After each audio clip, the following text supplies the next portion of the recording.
À la une de l'actualité. Le procès du meurtrier présumé de Franck Labois et cette réquisition cet après-midi de l'avocat général, la prison à perpétuité. Voilà ce qui a été requis. On sera aux assises du Rhône dans un instant. La brigade des transports, ces policiers qui patrouillent dans le métro, le tram, les bus, ils sont là pour contrôler, pour dissuader aussi. En partie grâce à eux, les incivilités ont baissé dans les TCL. On a suivi ces policiers pendant toute une matinée. Et puis zoom également sur l'association Second Souffle, association créée par un entrepreneur pour aider d'autres chefs d'entreprise en difficulté, des hommes et des femmes qui ont créé leur société et qui entrent dans une procédure de liquidation judiciaire. Tous ont besoin d'être entourés.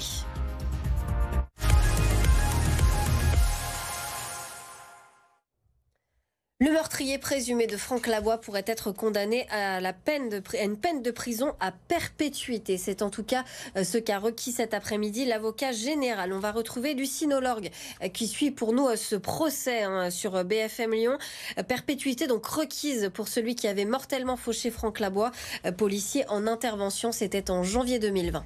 Requérir la perpétuité dans une cour d'assises est assez rare, d'autant plus lorsqu'il s'agit d'un premier passage à l'acte. C'est pourtant le choix qu'a fait l'avocat général, motivé notamment par le fait que cet homicide concerne un policier. D'après l'avocat général, il n'y a donc aucun doute sur l'intention de Fares Djelassi à donner la mort. Rouler sur une personne avec un fourgon qui pèse plus de 2 tonnes, c'est la mort assurée, a-t-il déclaré.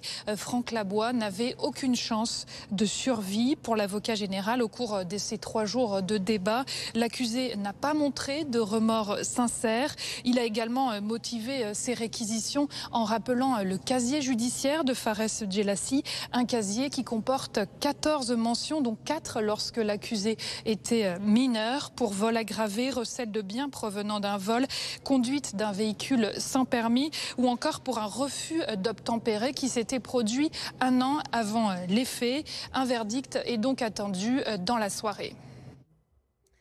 Dans l'actualité également, ce mouvement de grève interprofessionnelle demain, jeudi, à l'appel de la CGT. Grève qui va toucher de nombreux secteurs, transport, école, cantine. Tous les personnels demandent notamment des revalorisations de salaire. Une manifestation est organisée donc ce jeudi à 11h30. Ce sera place Jean Massé. Prévoyez donc des difficultés, on l'a dit, dans l'accueil des enfants dans les cantines, à la SNCF également. Et puis des difficultés aussi sur les cars du Rhône. Des ramassages scolaires vont être supprimés tôt dans la matinée, principalement dans le Beaujolais. Les détails sur le site des Cars du Rhône. Un campement évacué ce matin, porte de Croix-Luiset, campement qui comptait des caravanes et des cabanes. Il était situé juste à côté de la bretelle d'accès à l'A42. Trop dangereux pour la préfecture qui a donc ordonné cette évacuation. 34 personnes, dont 19 enfants, ont été transférées dans des hébergements d'urgence. Le Citral communiquait il y a quelques semaines sur la baisse des incivilités dans les transports en commun lyonnais. Vols, fraudes ou encore agressions. Les chiffres sont meilleurs par rapport à l'année dernière, en partie grâce à des policiers présents régulièrement dans les rames de métro ou encore dans les bus. Ils font partie de la brigade des transports et Amélie Duchamp les a suivis lors d'une patrouille. Regardez. Contrôle d'identité et contrôle des bagages pour cet étudiant lyonnais. La police des transports vérifie que tout est en règle avant de les laisser repartir. Une police qui lutte contre les petites délinquances dans les bus, trams et métros. Des environnements confinés et souvent bondés, propices aux infractions. Notre travail, c'est d'être au quotidien dans les transports, d'être particulièrement vigilant aux heures de pointe ou sur les zones où on va avoir du monde, parce que c'est naturel et c'est humain. Plus on a de monde, plus on multiplie les risques. Et être suffisamment proactif pour éviter que les infractions se commettent. Incivilité et fraude sont le quotidien de ces agents. Des agents aussi très attentifs aux pickpockets, difficiles à repérer mais actifs sur notre réseau, qui est le plus grand réseau de transport après Paris avec 1,8 million de voyages par jour. Les agents jouent alors un rôle dissuasif. Pour la personne qui aurait des mauvaises intentions, vous voyez comme nous sommes positionnés, il suffit qu'elle arrive en bas de l'escalier, elle nous voit, elle fait demi-tour. Alors soit son intention était de frauder, par exemple, de rentrer sans titre, soit elle avait une autre intention et finalement on l'a dissuadée. Et contrairement à ce qu'on pourrait croire, les transports en commun sont désormais de plus en plus sûrs. Depuis le 1er janvier 2022, on a, nous, une baisse importante de la délinquance, notamment en ce qui concerne les violences. On est quasiment à moins 50% de faits. Donc on a quand même, avec la multiplication des patrouilles, avec la présence accrue, avec les contrôles qui se sont multipliés, quand même pu bien faire diminuer. Ce mercredi, la patrouille a contrôlé 11 personnes, des contrôles sans suite pénale et sans contravention. En 2021, le service avait interpellé 2000 personnes. 60 000 sociétés entre tous les ans en France en liquidation judiciaire. Alors pour les hommes et les femmes qui les ont créées, c'est forcément pas simple à gérer. Ces chefs d'entreprise passent par de nombreux sentiments, la honte, la solitude, la culpabilité parfois. Alors pour les aider, le Lyonnais Guillaume Bourdon a créé l'association Second Souffle. Autour d'elle s'est créée une véritable communauté qui épaule les entrepreneurs en difficulté. Pauline Tugent. Dans cette réunion d'entrepreneurs, les conseils de cet avocat peuvent surprendre. C'est important de faire ces arbitrages de paiement. Il y a des personnes, pour être triviales, qu'on peut planter. Il y a des personnes qu'on ne peut pas planter. Le prestataire téléphonique, on s'en fiche. EDF, on s'en fiche.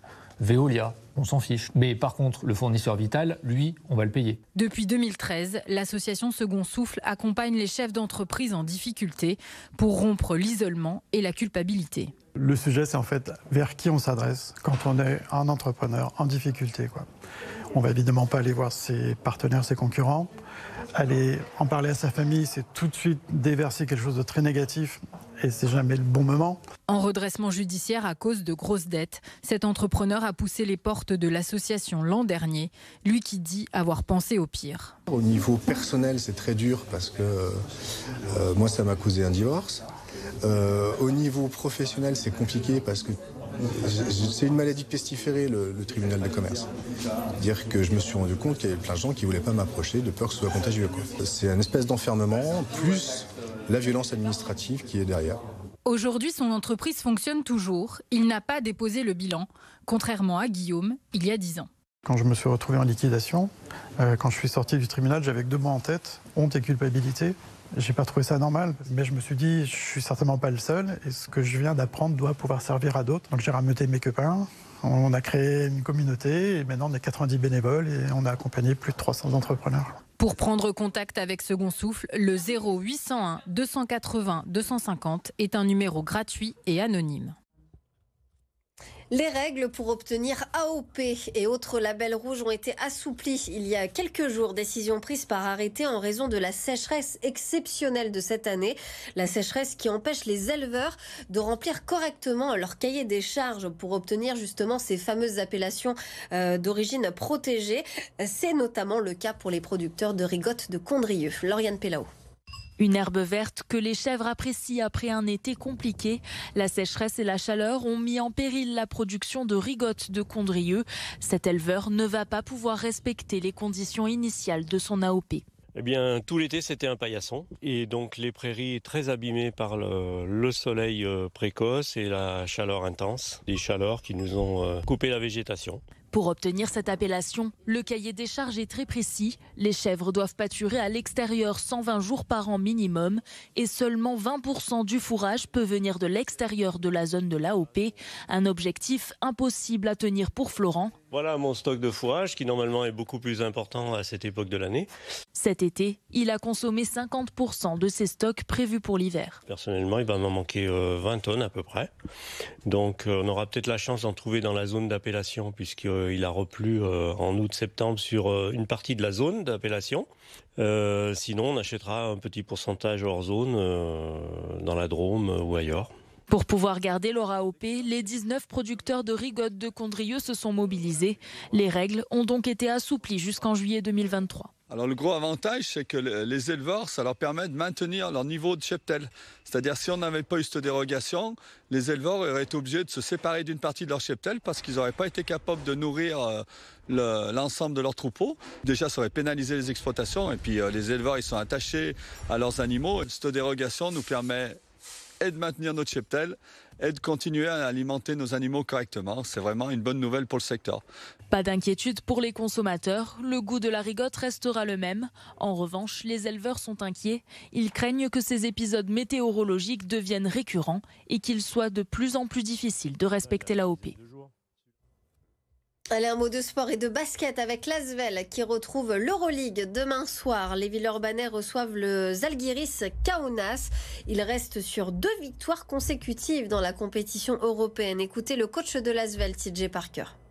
Les joueurs maintenant se connaissent un peu plus. On est à 2-3 mois de la saison. On a progressé depuis le premier jour. Donc il faut continuer dans cette direction pour continuer à évoluer et bien sûr continuer à gagner. On est sur une bonne série, donc on a la confiance qui est avec nous. On a des joueurs qui retrouvent du rythme. Jonah, Parker, ceux surtout qui ont eu un peu de mal au début, David.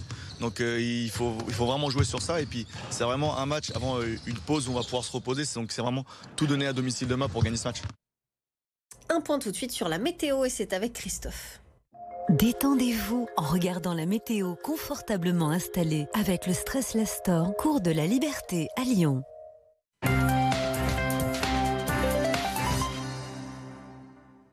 C'est le grand retour de la grisaille. Après les fortes précipitations, il y a eu beaucoup d'humidité et on retrouve les brouillards, les nuages bas pour ce jeudi matin sur l'ensemble du département. 8 degrés à l'Arbrel, 6 degrés pour Villefranche, 9 degrés pour Vienne. Et l'après-midi, tendance à l'amélioration très lente. Parfois, il faudra attendre les 15-16 heures pour voir quelques belles éclaircies. 15 pour Lyon, 14 pour Meximieux.